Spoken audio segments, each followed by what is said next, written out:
They say water washes away the sins of the world. They are wrong. On the second day, the rain came. It wasn't water. It was black. It was heavy. And it didn't wash the world clean. It suffocated it. I ran from the burning street into the throat of the subway station. It was the only choice. Above ground, the air was turning into an oven. Below, at least, there was shadow. I wasn't the only one. A stampede of terrified souls poured down the concrete stairs behind me. Men in torn suits, women clutching crying children, tourists holding useless cameras. We were like rats fleeing a sinking ship, tumbling over each other in the dark. The heat on the surface had been physical, a heavy weight pressing down on my skin. But as I hit the bottom of the stairs, the air changed. It was cool here, but it was a sickly, stale cool. It smelled of old sweat, ozone from fried circuits, and the metallic taste of sheer terror. We hit the turnstiles. There was no electricity. The gates were locked tight. Panic is a contagious disease. The man in front of me, a large guy in a delivery uniform, didn't even slow down. He slammed into the metal bar, screaming something incoherent.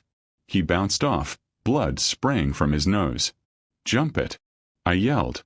My voice sounded raspy, foreign to my own ears. I vaulted over the gate. My foot caught the bar, and I sprawled onto the dirty concrete floor. I didn't feel the pain. Adrenaline is a powerful drug. I scrambled up, driven by one instinct. Go deeper. I ran toward the platform. And then I stopped cold. I thought I was lucky. I thought I was early. I was wrong. The platform was already packed. There were hundreds of them. A sea of bodies pressed together in the flickering, sickly orange glow of the dying emergency lights. They were huddled against the tiled walls, sitting on the benches, lying on the floor. But it was the noise that terrified me. Or rather, the lack of it. Upstairs, the world was screaming. Down here, it was dead quiet. It was the silence of shock. People were staring at nothing. A woman near me was wiping dust off her handbag over and over again, her face blank. A businessman was tapping furiously on a dead phone. Then the lights flickered. Once, twice, and died. We were plunged into absolute, suffocating pitch blackness. And in that dark, the screaming finally began. The darkness wasn't empty. It was filled with the sounds of animals fighting for space in a cage. I reached into my pocket, my hand shaking so hard I almost dropped my keys. I found the small, cheap LED light on my keychain, a promotional gift from a bank that no longer existed. I clicked it on. The tiny beam of white light cut through the blackness like a laser. It was weak, barely illuminating 5 feet in front of me, but in that total void, it looked like a lighthouse. Heads turned toward me. Hundreds of pairs of eyes reflecting the beam, wide with animal panic. "Listen to me," I shouted, holding the light up like a holy relic. "Stop pushing." The ceiling held. "We are safe from the blast." Safe. A voice shrieked from the dark. It was a wet, gurgling sound. "Look at the stairs. Look what's coming down." The crowd rippled, bodies crushing against bodies as they recoiled from the station entrance. I lowered the light and pointed it back toward the stairs, the way we had just come in. The beam hit the concrete steps, and my breath caught in my throat. Something was trickling down. It wasn't water. It was thick, viscous, and oily. It was black rain. It dripped down each step, slow and heavy, pooling at the bottom landing. It didn't splash. It landed with a heavy plop like mud. As it touched the limestone floor, it hissed faintly. I took a step closer, shielding my nose. The smell coming off it was horrific. A mix of burning asphalt and something sweet, like rotting flowers. I shone the light higher up the stairs. There were bodies there. People who hadn't made it down in time. They were covered in the sludge. One man lay face down on the landing. His clothes were smoking. The black liquid was eating through his jacket. I saw a hand reaching out from a pile of rags near the bottom step. The skin on the hand was bubbling. It looked like black wax melting under a blowtorch. "Back up!" I screamed. "Don't touch it." We were trapped. The exit above was blocked by a waterfall of radioactive poison. The tunnel ahead was blocked by darkness. I lowered the light. The realization hit me harder than the shockwave had. The bomb was just the opening act. This dark, quiet suffocation. This was the real war. And we were already losing. Time lost its meaning in the dark. I don't know if it was an hour or 3 hours later. The adrenaline had worn off, replaced by a crushing, shivering cold. The underground air was leaching the heat from our bodies. I had moved away from the stairs, pushing deeper into the crowd near the center of the platform.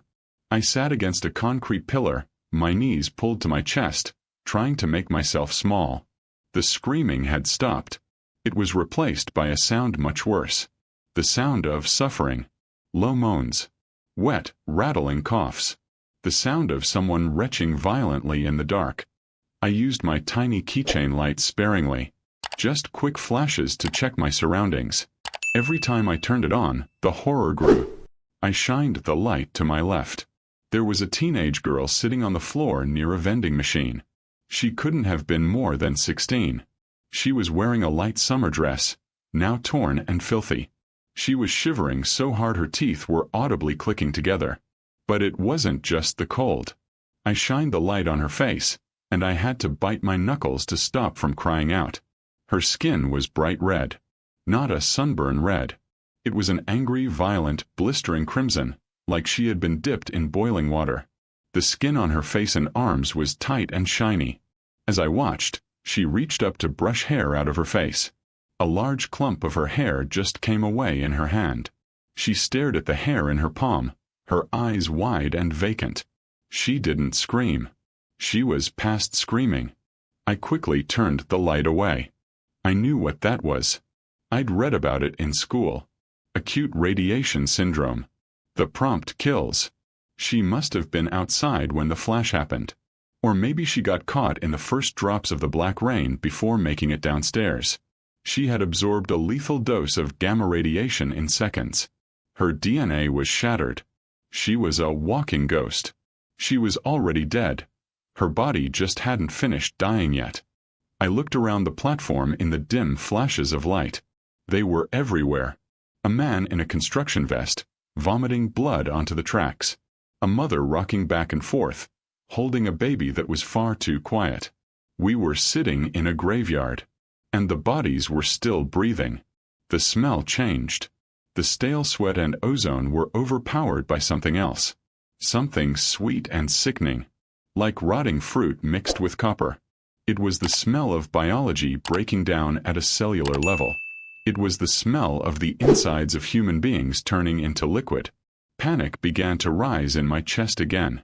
Not the fast, hot panic of the explosion, but a slow, creeping terror. I was sitting next to them. I was breathing the same air. I pressed my back harder against the concrete pillar, as if I could push myself through the wall and vanish. "Don't touch me," I whispered, pulling my limbs in tighter.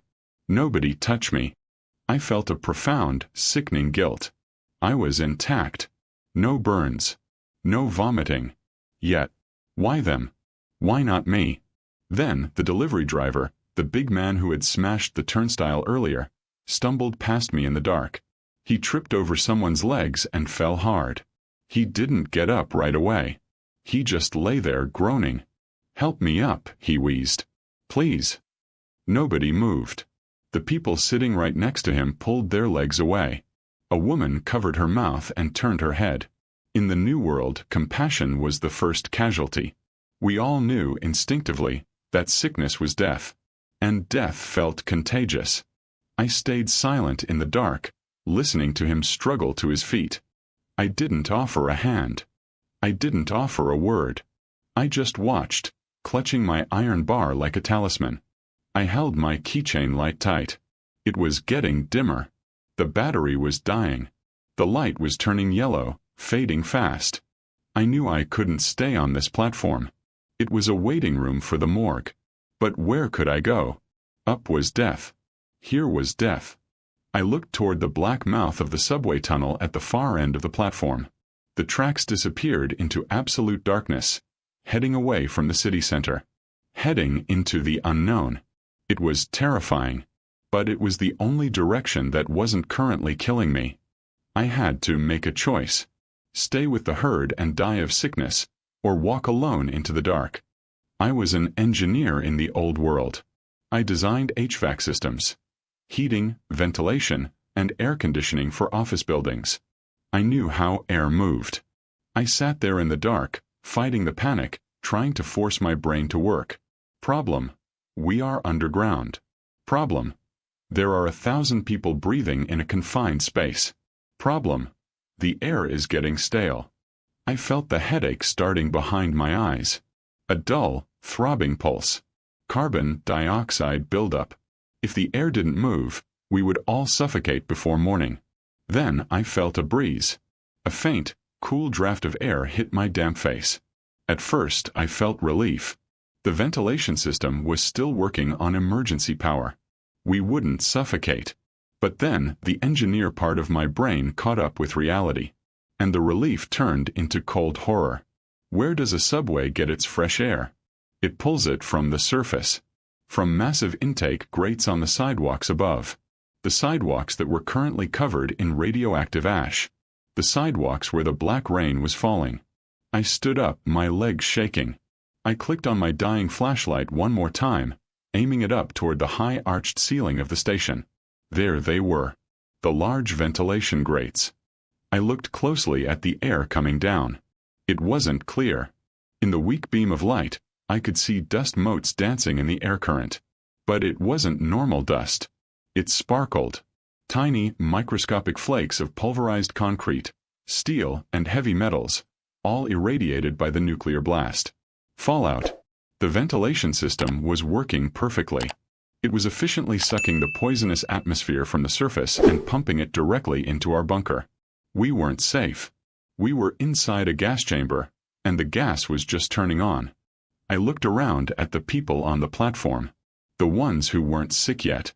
They were breathing deeply, relieved by the cool air coming from the vents. They didn't know. They were filling their lungs with millions of tiny radioactive daggers with every breath. If I stayed here, I would be like the red-skinned girl by morning. My insides would liquefy. I had to get away from the vents.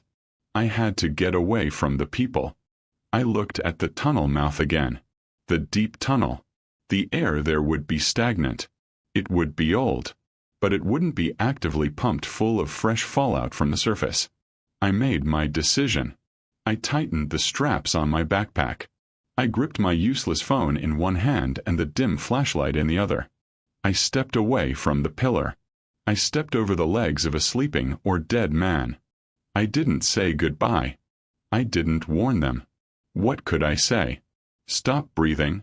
Panic would only kill them faster. I walked to the edge of the platform. I looked down at the tracks. The third rail, the power rail, was dead. Probably. I hopped down onto the gravel tracks. The crunch of my shoes sounded like gunshots in the quiet station. A few heads turned toward me, vacant eyes watching me go. They looked at me like I was insane. Why leave the safety of the crowd? I didn't look back. I turned toward the endless dark of the outbound tunnel, and I started walking. Away from the light. Away from the people. Into the belly of the dead city. I walked until my legs went numb. I don't know how many miles I covered in the dark. The tunnel was endless, a concrete throat stretching into the earth. Every shadow looked like an attacker. Every dripping pipe sounded like footsteps following me. I held the flashlight in my left hand, shielding the beam with my fingers to save the battery. I didn't turn the light off completely. I couldn't. The darkness down here wasn't just an absence of light. It was a physical weight. It pressed against my eyes. The adrenaline from the station began to fade, replaced by a cold, shivering exhaustion. My body was remembering the pain. My ribs ached. My throat felt like it was coated in sandpaper. Thirst. It is a primal urge. You can go weeks without food. But without water, in this dusty, dry air, the madness sets in quickly. I passed a puddle between the tracks. My light caught the reflection. I stopped. My body screamed at me to drink. Just one sip. It's water. It's life. I knelt down, bringing my face close to the liquid. Then I smelled it. It didn't smell like groundwater. It smelled like asphalt and sulfur. I shined the light directly into the puddle. It was black. The rain from the surface was seeping through the cracks in the street, filtering down through 50 feet of soil and concrete, and dripping into the tunnel. The poison was everywhere. There was no escape. I stood up, stumbling back. I wiped my mouth, terrified that I might have inhaled the vapor. I kept walking, faster now, driven by fear. I stopped at a junction. To the left, the tracks continued toward the suburbs. To the right, there was a heavy steel door set into the wall. Maintenance only, authorized personnel. I tried the handle. Locked. Of course. I shined the light on the lock. It was an old, rusty padlock. I looked around the tracks. I needed a tool. A key. A weapon. I found a loose metal spike, a railway clip, lying in the gravel. It was heavy, jagged, cold iron. It weighed about 2 pounds. I raised the iron spike. I didn't have the energy for finesse. I struck the lock. Clang. The sound echoed down the tunnel like a gunshot. I froze, waiting for a reaction. Waiting for the scream of a creature or the shout of a man. Silence. I struck it again. And again. Sparks flew in the dark. On the 4th strike, the hasp snapped.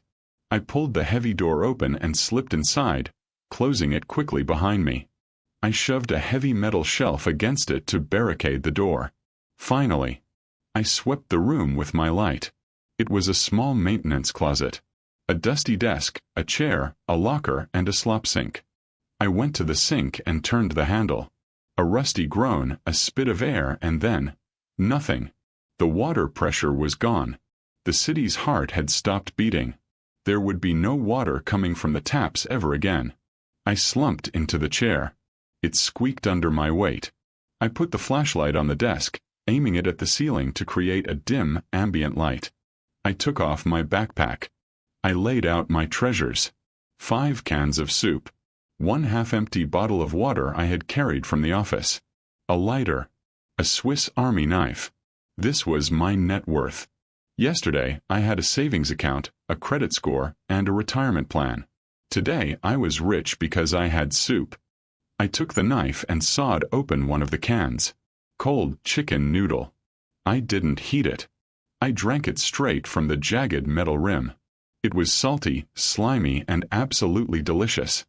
I licked the inside of the can until my tongue bled on the sharp edge. Then I took out my wallet. I pulled out the photo of my sister. She was smiling, standing on a beach in Florida. The sun was bright in the photo. I made it.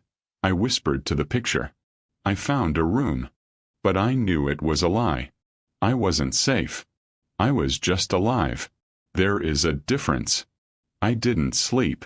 You don't sleep when the world has ended. You just drift in and out of nightmares. I sat in the chair, gripping the iron spike, watching the door. Every few hours, I heard sounds from the tunnel outside. Sometimes it was the scurrying of rats. Once I heard footsteps. Slow, dragging footsteps. Someone walking past my door. I heard a cough. A wet, hacking cough that sounded like tearing wet paper. Then the footsteps faded. I didn't open the door. I didn't call out. Compassion was a luxury I couldn't afford anymore. If I opened that door, I was opening it to the radiation, to the sickness, to the desperate dying people. I stayed in my box. I stayed selfish. And because I was selfish, I stayed alive. I checked my watch. 8 a.m. Thursday. Day 3. The battery in my flashlight was almost dead. The bulb was glowing a faint, dying yellow. I clicked it off. Total darkness returned. I sat there in the dark for what felt like hours. I decided I needed to see. I couldn't stay in this closet forever. I needed to know if the rain had stopped. I moved the shelf away from the door. Quietly. I opened the door an inch. The tunnel was silent. I stepped out. I walked back toward the station platform. Just far enough to see. I stayed in the shadows of the tunnel entrance. I looked at the station. The emergency lights were completely dead now. The only light came from the entrance stairs, a gray morning light filtering down from the street. The station was a graveyard. The bodies were still there. Hundreds of them. But now there was no movement. No coughing. No crying. Silence. Absolute, final silence. And the rain. The black sludge on the stairs had dried. It had formed a hard, crusty shell over the steps. The rain had stopped. But the damage was done. The people on the platform, the ones near the stairs, they were covered in it. They looked like statues made of black tar. I looked at the ventilation grates above. Dust was still floating down. Slowly. Like snow in a snow globe. I realized then that the fire was just the beginning. The fire took the buildings. But the black rain, the rain took the future. It poisoned the ground. It poisoned the water. It poisoned the air. I backed away into the tunnel. I retreated to my maintenance room. I closed the door. I locked it. I sat in the dark. I was alive. I had 4 cans of soup left. But outside that door the city was gone. The people were gone. I was the king of a kingdom of ghosts. I gripped my iron spike. I waited for the hunger to return. I waited for the rats. Because now, in this new world, we were all rats.